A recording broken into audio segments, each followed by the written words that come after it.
my female Aphonopelma seemanni. Absolutely gorgeous. She comes all the way from Costa Rica, which is Middle America. Now, with Costa Rica, they experience temperatures between 16 and 33, with a wet season running from April all the way through to December. So we've got to keep this moisture idea in our mind when we're setting up our enclosures.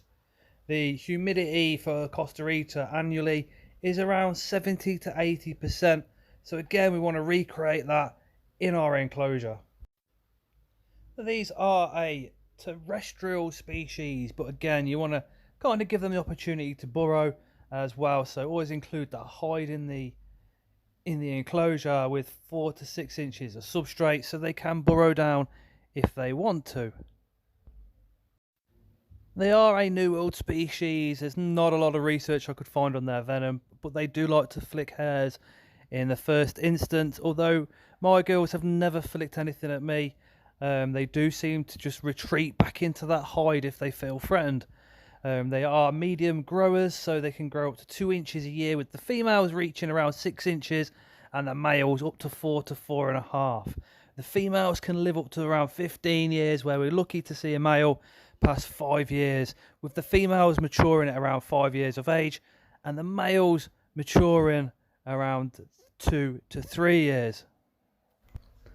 Overall, they're an absolute delight to keep. I have heard of them throw threat poses at people and hardly ever flicking hairs though, so just bear that in mind when you're doing close-up work with these guys. They've also, some of them can have like a bluish tinge across those black legs, makes for one stunning spider. They're also called the Costa Rican zebra tarantula, the zebra tarantula, or the striped leg tarantula, which are its common names. But either way, she is absolutely stunning. Now, the enclosure we're going to have to build is going to have to allow her to be terrestrial, with a water dish, moisture levels high up, and plenty of room to wander around. So with that in mind, we have gone for a 15 by 15 by 15 cube. We're going to put that hide over there in the corner and create a starter burrow just underneath it, where she'll be able to go in and feel really safe.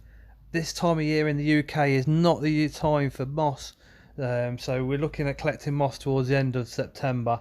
So what we are going to do instead is plant an ivy, so hopefully the roots of that ivy system will go down and spread across the soil and hold in that moisture for our spider and just release it really slowly. In fact, majority of plants, this is great for plants to be put into enclosures because they do retain moisture in the soil.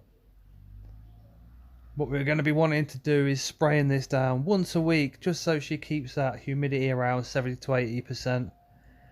We've got some dried leaves again to make it look aesthetically pleasing, but also to keep that moisture locked down in the substrate. There's already springtails in there as well, and we're just going to spray it all down, top up that water dish, and where we've planted that plant, we're going to spray that area down quite heavy to give that little ivy the best chance that it can have. But what do you think? Let me know down in the comments. This is just a basic standard setup. You don't really need anything else, but it's absolutely awesome. And there she is in her enclosure, looking absolutely stunning. I mean, if you haven't got one of these, why not? They are absolutely beautiful. New World. And there's the plants and the hide again and the water dish. Oh my word, just what a stunning species. You could just see her going in a hide there, and there she is. Oh, and off she goes straight into the hide.